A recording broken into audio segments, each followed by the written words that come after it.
Everyone and welcome back to another video. आज की video एक बार फिर से इंफॉर्मेटिव वीडियो है उन सब इंटरनेशनल स्टूडेंट्स के लिए जिन्होंने रिसेंटली एडमिशन अप्लाई किया है यूके की यूनिवर्सिटीज में या कॉलेज में, या जो प्लानिंग कर रहे हैं यूके आने की और उनकी अपॉइंटमेंट ऑलरेडी बुक हो चुके हैं बायोमेट्रिक फिंगरप्रिंट्स के लिए।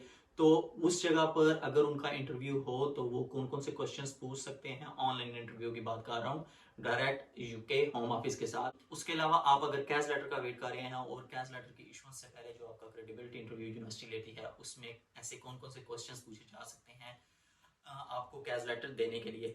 अगर मैं इस इंटरव्यू के बारे में बात करूं, बेसिकली यूनिवर्सिटीज पहले ये होता था कि मोस्टली आपके जेरी ऑफिस में इंटरव्यू हुआ करता था, लेकिन अब मोस्टली ये यूनिवर्सिटीज ही इंटरव्यू ले लेती हैं। उसकी रीजन ये होती है कि यूनिवर्सिटी ये चेक करती है कि आप वाकई ही जेन्युइन स्टूडेंट हो, और अगर आपका वैसे इंटरव्यू ले तो आप सक्सेसफुल रहोगे और आपका वीजा 100% हो जाएगा।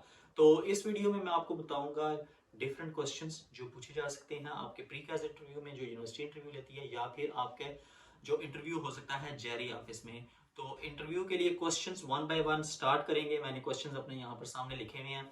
नंबर वन क्वेश्चन जो आपसे वो पूछेंगे, बेशक वो यूनिवर्सिटी इंटरव्यू ले या जेरी ऑफिस इंटरव्यू ले या होम ऑफिस इंटरव्यू ले, टेल अबाउट योरसेल्फ। इसमें बेसिक क्वेश्चन होता है, आप अपने बारे में बताते हो। आप उनको बेसिकली बताते हो कि आप कहाँ से हो, कहाँ से बिलोंग करते हो और अभी क्या कर रहे हो। नॉर्मल कन्वर्सेशन को स्टार्ट करने के लिए क्वेश्चन होता है। और उसके अलावा सेकेंडली क्वेश्चन साथ में ये पूछ लेते हैं कि आप अपनी एजुकेशन के बारे में बताओ, और उसके बाद आप अपने एक्सपीरियंस के बारे में बताओ। तो इस क्वेश्चन के आंसर में आपने सारी अपनी डिटेल बताते हो कि आपने आपकी एजुकेशन क्या है, किन किन सब्जेक्ट्स में आपने स्टडी की हुई है। अगर आपने एफएससी की है तो मेडिकल की है तो आप मेडिकल से रिलेटेड बताओगे, अगर आपने इंजीनियरिंग की है तो इंजीनियरिंग से रिलेटेड बताओगे।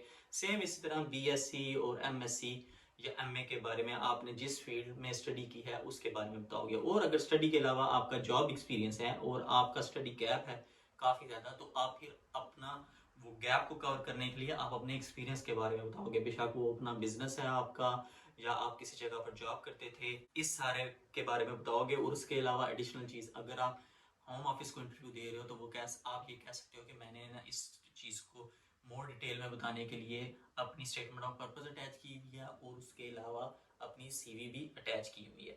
उसके अलावा नंबर थ्री क्वेश्चन वो पूछ सकते हैं कि आपने यूके में आना क्यों डिसाइड किया स्टडी के लिए। आप ऑस्ट्रेलिया भी जा सकते थे, कनाडा भी जा सकते थे, जर्मनी भी जा सकते थे, आपने यूके ही क्यों चूज किया।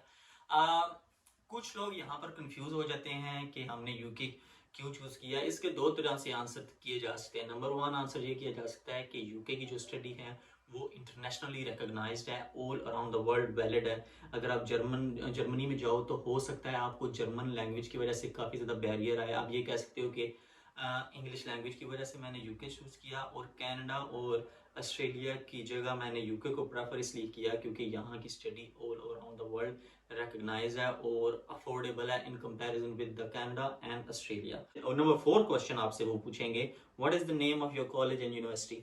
इसमें आप वो बेसिक क्वेश्चन करते हैं चेक करने के लिए कि वाकई आपको पता है कि आप कहाँ पर जा रहे हो स्टडी करने के लिए और कौन से कॉलेज में जा रहे हो। ऐसा तो नहीं है कि सारा आपका कंसल्टेंट सारा केस का एडमिशन करवा रहा है सिर्फ वीज़ा पर्पज़ के लिए। आप अगर जेन्युइन स्टूडेंट हो तो ऑब्वियसली आपको पता होगा आप कहाँ पर स्टडी के लिए जा रहे हो। और उसके अलावा वो आपसे ये पूछ सकते हैं कि आपने ये यूनिवर्सिटी क्यों स्पेसिफिकली चूज़ की, कोई और यूनिवर्सिटी क्यों नहीं चूज़ की। तो उसमें आप बता सकते हो कि जहाँ पर मैं जाके रहूँगा, फॉर एग्जांपल आपने यूनिवर्सिटी ऑफ ग्रीनिच चूज़ की है तो आप ये कह सकते हो कि लंदन बड़ा सिटी है, यहाँ पर जॉब अपॉर्चुनिटीज़ ज़्यादा हैं। अगर मैं पार्ट टाइम जॉब करना चाहूँ तो इसलिए ये मैंने जो चूज़ की है। उसके अलावा आप ये भी कह सकते हो कि मेरे रिलेटिव यहाँ लंदन में रहते थे, लंदन सिटी में, तो इसलिए ये हमारे रिलेटिव्स के घर के करीब है तो मैं वहाँ पर जाके इन द बिगनिंग स्टे करूँगा, तो इसलिए मैंने ये चीज़ की थी। लेकिन इस बात का ये ध्यान रहे, आपने जॉब का जब बता रहे होंगे तो आपने ये नहीं कहना कि मैंने स्टडी के बाद यहाँ पर मैं जॉब अगर करना चाहूँ तो मुझे इजीली जॉब मिल जाएगी। वो सिर्फ part time job point of view से आप उन्हें एक्सप्लेन कर सकते हो। ज़्यादा प्रेफरेबल यही है कि आप बता सकते हो कि लंदन एक बड़ा सिटी है, मेरे रिलेटिव्स यहाँ पर हैं, या यहाँ पर काफ़ी ज़्यादा डाइवर्सिटी है, डिफरेंट कंट्रीज से लोग यहाँ पर आते हैं स्टडी करने के लिए, तो यहाँ पर लर्निंग ज़्यादा होगी। उसके अलावा वो आपसे पूछेंगे नेक्स्ट क्वेश्चन हो कि आप ये यूनिवर्सिटी में आ रहे हो तो यहाँ पर आकर आप कौन सा कोर्स स्टडी कर रहे हो। उसमें आप अपने बेसिकली कोर्स के बारे में बता दोगे। अगर आपने अकाउंटेंसी एंड फाइनेंस चूज़ किया तो आप उसकी रीज़न बताओगे कि आपने अकाउंटेंसी एंड फाइनेंस क्यों चूज़ किया। आप ये कह सकते हो कि I am good with numbers. उसके अलावा ये जो कोर्स है मेरे एजुकेशनल बैकग्राउंड से मैच करता है। मैंने पहले प्री इंजीनियरिंग की है, उसके बाद BSc मैथ्स एंड स्टैट्स किया, तो मैं शुरू से नंबर्स में काफ़ी ज़्यादा अच्छा हूँ। मैं पाकिस्तान में भी जॉब अकाउंटेंसी की फील्ड में करता था, तो मुझे लगा कि ये जॉब अगर मैं ये स्टडी अगर मैं यहाँ पर करूँगा तो मेरे लिए काफ़ी ज़्यादा बेनिफिशियल रहेगी और मेरी और ज़्यादा लर्निंग होगी।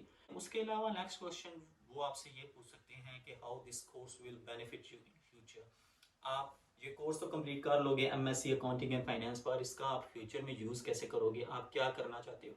आप उन्हें ये कह सकते हो कि हमारे कंट्री में फॉर एग्जांपल FBR में या इस टीचिंग की फील्ड में अगर मैथमेटिक्स अकाउंटेंसी के टीचर बनो या फिर आप अपना बिजनेस करो, तो इस कोर्स का काफ़ी ज़्यादा स्कोप है। और मैं वापस स्टडी करके अपने होम कंट्री में आके इन फील्ड्स में या तो जॉब करूँगा या फिर बिजनेस को रन करूँगा। अगर मेरे फैमिली का बिजनेस है तो उसको सपोर्ट करूँगा और वो बिजनेस रन करूँगा। सेकंड, इससे नेक्स्ट क्वेश्चन मिलता जुलता ही है कि what will you do after studies.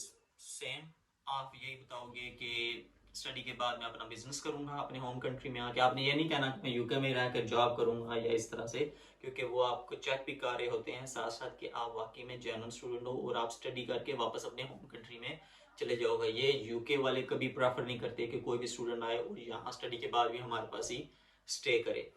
तो इसमें आप यही कहोगे कि मैं वापस जाके जॉब करूंगा या जो भी आपके फ्यूचर प्लान्स हैं।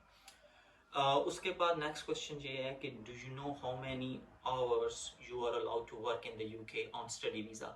इसमें आपने ये बताना होता है कि आपको क्या पता है कि आप कितने वर्किंग आवर्स काम कर सकते हो during holidays and during term time. तो ड्यूरिंग टर्म टाइम आपको 20 आवर्स पर वीक अलाउ होते हैं। उसके अलावा अगर क्रिसमस हॉलीडेज हैं, 10 डेज हॉलीडेज हैं या उसके बाद समर हॉलीडेज हैं अगर, तो उसमें अगर आपको यूनिवर्सिटी की तरफ से अप्रूव्ड हॉलीडेज मिली हुई है, यूनिवर्सिटी आपकी क्लोज है, तो फिर आप फुल टाइम काम कर सकते हो। लेकिन बेटर यही रहता है कि आप उन्हें यही बताओ कि मैं 20 आवर्स पर वीक अगर काम किया तो करूँगा। कि हाउ विल यू पे योर यूनिवर्सिटी फी, आप अपनी यूनिवर्सिटी फीस कैसे पे करोगे, तो इट डिपेंड्स ऑन यू। अगर आपका केस इस तरह का है कि जिसमें आपका काफ़ी ज़्यादा स्टडी गैप था और आपने अपना बिजनेस शो किया हुआ है, तो ऑब्वियसली आप कहोगे कि मैं इतने सालों से बिजनेस कर रहा हूँ तो मुझे लगा कि मुझे और ज़्यादा चीज़ें सीखनी चाहिए थ्रू एजुकेशन, तो मैंने काफ़ी ज़्यादा सेविंग्स की हुई थी तो अपनी मैं सेविंग्स यूज़ करूँगा। अगर आप रिसेंटली ग्रेजुएट हो तो ऑब्वियसली आपके पास सेविंग्स तो होंगी नहीं। आप ये कहोगे कि हाँ मेरे फादर का अपना बिजनेस है या मेरे भाई का अपना बिजनेस है, वो मुझे सपोर्ट कर रहे हैं।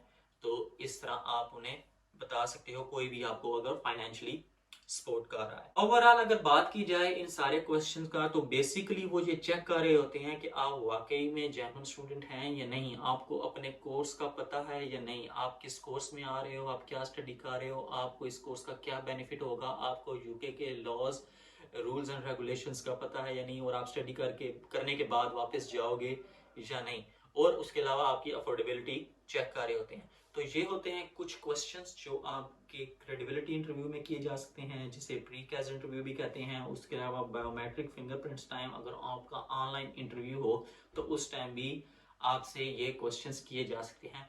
काफी स्ट्रेट फॉरवर्ड क्वेश्चन होते हैं। तो आई थिंक ये थे कुछ क्वेश्चंस और इनकी बेस पर ही वीजा वो अप्रूव करते हैं। इसके साथ साथ मेन चीज मैटर करती है आपकी बैंक स्टेटमेंट।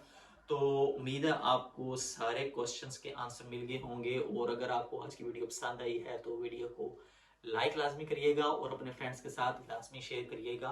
और उसके अलावा बताना चाहूँगा, अगर आपका कोई भी क्वेश्चन हो तो आप कमेंट्स में मुझसे कोई भी क्वेश्चन पूछ सकते हैं। और उसके अलावा अभी रिसेंटली मैंने अपने Facebook page Jain Tamina vlogs पर भी वीडियोस पोस्ट करना शुरू किए हैं। अगर आपने अभी तक वहां पर भी मुझे फॉलो नहीं किया हुआ तो वहां पर भी फॉलो कर लीजिएगा। तो इसी के साथ होगी मुलाकात आपसे अपनी नेक्स्ट वीडियो में। टिल देन, अल्लाह हाफिज।